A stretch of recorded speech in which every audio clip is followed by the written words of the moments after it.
আসসালামু আলাইকুম। কথা হচ্ছে আমরা এমন একটা বিষয় নিয়ে আজকে আলোচনা করব, সেই যে বিষয়টা শোনার জন্য কেউ প্রস্তুত ছিলেন না। এমনকি আমি বলছি এটাও আমিও কিন্তু এর পূর্বে প্রস্তুত ছিলাম না বা এ বিষয়ে আমিও কিন্তু জানতাম না। কথা হচ্ছে আমরা একটা জিনিস খেয়াল করলে বাংলাদেশে দেখতে পাচ্ছি যে বর্তমান বিশেষ করে জীবিত মানুষের সাথে প্রচুর ধর্ষণের শিকার হচ্ছে। বিশেষ করে আমাদের বাংলাদেশের মেয়েরা। তো কথা হচ্ছে মেয়েদের পাশাপাশি বর্তমানে কিন্তু শিশু ধর্ষণটা একটু বেশি বেড়ে গেছে। কিন্তু আমরা এসব বিষয়ে কথা বলছি না আজকে।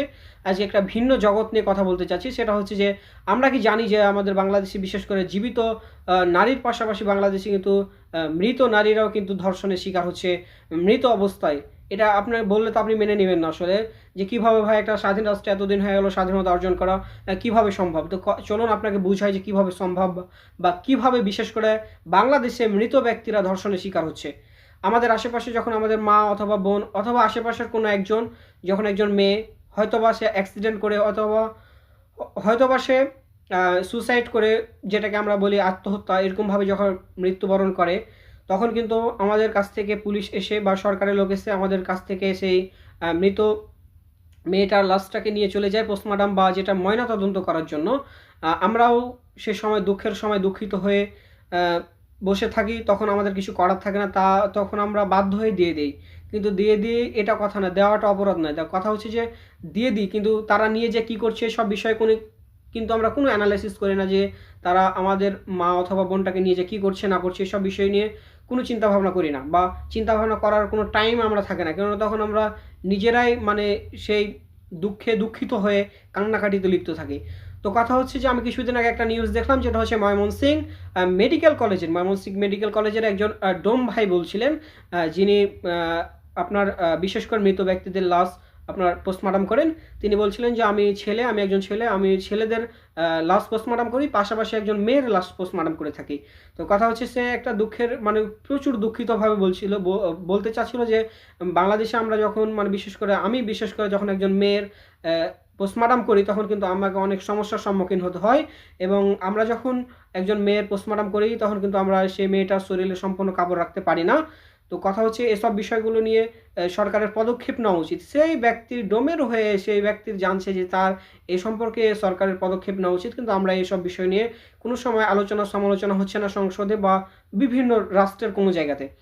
কিন্তু কথা হচ্ছে আরেকটা বিষয় আমরা দেখি যে আমরা অনেক সময় নিউজে দেখি যে মৃত মেয়ের সাথে বিশেষ করে ডোমেরা শারীরিক সম্পর্কে লিপ্ত হয়েছে। আমরা অনেক সময় নিউজে দেখি এটা, কিন্তু কিছুদিন আগে কিন্তু আমি একটা নিউজ দেখেছিলাম, কিন্তু আমরা সেটা হয়তোবা অতটা গুরুত্ব সহকারে না দেখে সেটা রেখে দিই। হয়তোবা পরের কোনো ভিডিও দেখি অথবা অন্য কোনো পোস্টে দেখতে থাকি, ব্যস্ত থাকি। আমাদের এসব বিষয় নিয়ে কোনো সময় চিন্তা ভাবনা করার সময় থাকে না।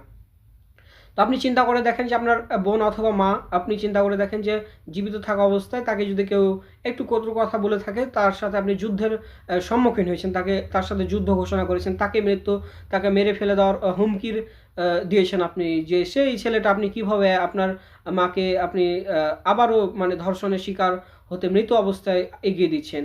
আর কতদিন এভাবে চলবে? আর কতদিন একটা স্বাধীন রাষ্ট্রে কিভাবে মেয়েরা এভাবে তারা নিজেদের অধিকারটুকু তারা বুঝিয়ে পাবেন? একটা রাষ্ট্রে কিভাবে, কেন একটা রাষ্ট্রে বিশেষ করে মেয়েদের জন্য পোস্টমর্টম করার জন্য কেন একজন মেয়ে আপনার ডোম থাকবে না? একটা বাংলাদেশে কিভাবে, স্বাধীন রাষ্ট্রে, একটা মুসলিম রাষ্ট্রে কেন এটা সম্ভব? কিভাবে সম্ভব? তো আসলে আমরা এসব বিষয়গুলো নিয়ে কোনো সময় চিন্তা ভাবনা করি না, বা চিন্তা ভাবনা করার কোনো সময় পাই না। আমি এসব বিষয় নিয়ে প্রচুর আমি যখন এই নিউজটা প্রথম দেখি, সত্যি কথা বলছি, আমি সেদিন রাত্রে ঘুমাতে পারছিলাম না, এমন একটা অবস্থা। কিন্তু সর্বোচ্চ চেষ্টা করেছি। আমাদের আশেপাশে যারা আপনার বিশেষ করে এমপি ক্যান্ডিডেট ছিল, তাদের ফেসবুকে আমি মেসেজ পাঠিয়েছি এইসব বিষয়ে। কেউ সিন করেছে, কেউ সিন করার সময় পায়নি, কিন্তু এসব সম্পর্কে কেউ নির্বাচন গেল, কেউ বললো না যে আমরা এই সমস্যাটা, নারীর সমস্যাটা সমাধান করব। আমি অনেক চেষ্টা করেছি আমার স্থান থেকে, কিন্তু আমি ব্যর্থ হয়েছি আসলে। আমি এখন কথা হচ্ছে, আমি বলার কারণ হচ্ছে আপনারা প্রত্যেকের স্থান থেকে চেষ্টা করবেন যে এই বিষয়টা যেন বাংলাদেশ থেকে দূর করা যায়। বিশেষ করে আমাদের মা বোনদের ইজ্জতের দিক বিবেচনা করে আমাদেরকে বলতে হচ্ছে এই সমস্যাটা যেন অতি শীঘ্রই আমাদের আশেপাশে কোনো মন্ত্রী অথবা এমপি যদি আসে বলে যে আপনাদের কী চাওয়া পাওয়া, আমরা ফার্স্ট সবাই বলবো যে আমরা যে ভিডিওটা দেখছি প্রত্যেকেই বলবো যে আমাদের চাওয়া পাওয়া হচ্ছে আমাদের এরকম এরকম বাংলাদেশে এই সমস্যাটা রয়েছে।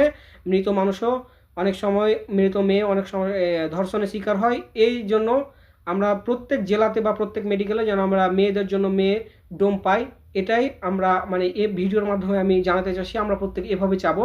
তো সবাই ভালো থাকবেন, সুস্থ থাকবেন, আশা করি সবাইকে বুঝাতে পেরেছি। আসসালামু আলাইকুম।